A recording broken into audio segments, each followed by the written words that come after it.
I like to talk about Xaxis as an outcome media company, and what that means is really we want to leverage our expertise into programmatic and machine learning, our talent, our media access to deliver better return on digital media investments for large brands.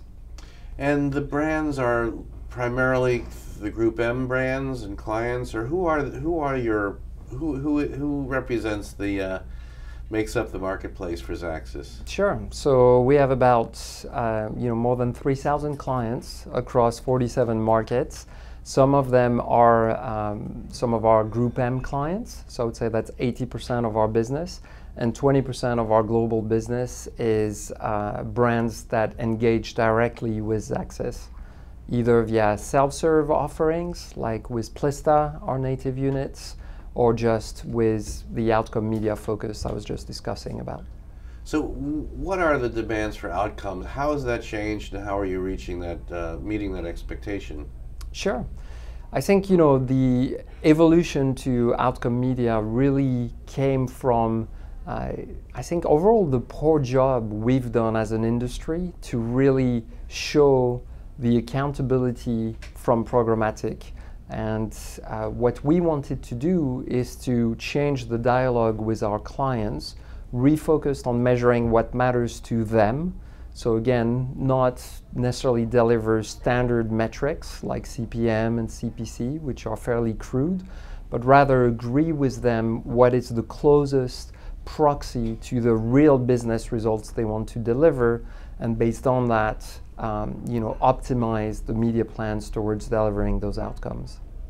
So, what have the expectations of performance changed, or of outcomes changed, and particularly in programmatic, how expectations changed?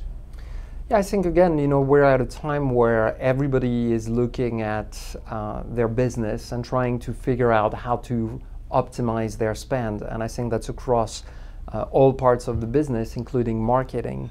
So I think we found a good reception of that focus on simplicity and accountability, especially in a space where there's a lot of noise, a lot of complexity, and we find brands sometimes at a loss to really understand what drives value and what doesn't. So not to get too deep in the weeds around ad ops, but how do you show performance, and how does the system demonstrate that? Sure. So first off, we don't grade our own homework, so we don't do the measuring of the performance. We leave that to our advertisers or our agencies partners.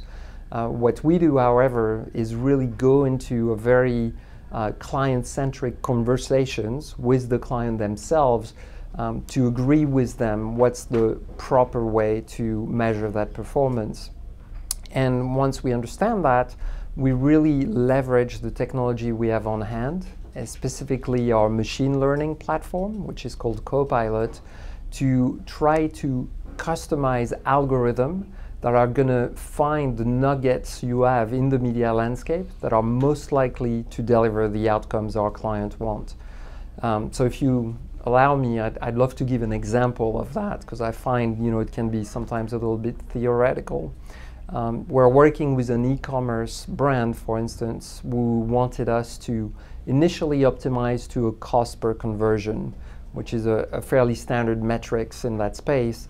And what we did, having this consultative conversation, is to really try to move them to what they really wanted, which was to get the highest possible value from the conversions. So based on this, what we did is we looked at their historical sales and conversion data, looked at everything we knew from running their campaigns beforehand, and started coding a bespoke algorithm into our machine learning platform that optimize to basically not only the conversion points, but the value of the conversion. And doing that, because you were asking about results, resulted in them doubling the return on ad spends from their campaigns. So very successful, and a great example of leveraging first-party client data and that consultative dialogue, as well as the innovation from Xaxis to deliver more value and better outcomes.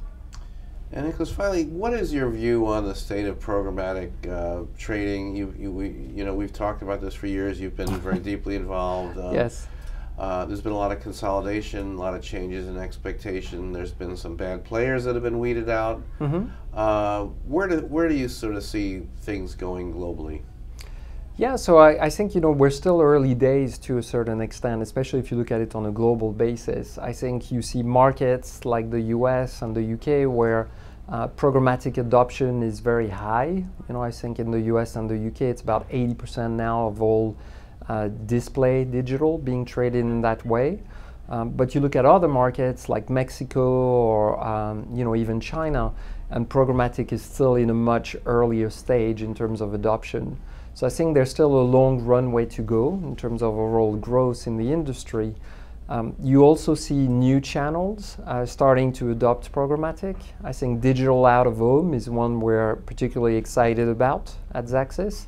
And similarly with connected TV and some of the moves from companies like AT&T and Xandr, I think will accelerate this concept of addressability and of programmatic. So I would say there's still a lot of growth to come in that space. And I think one thing we as an industry need to do to ensure that we realize the full value of the potential for our clients is to make it simpler.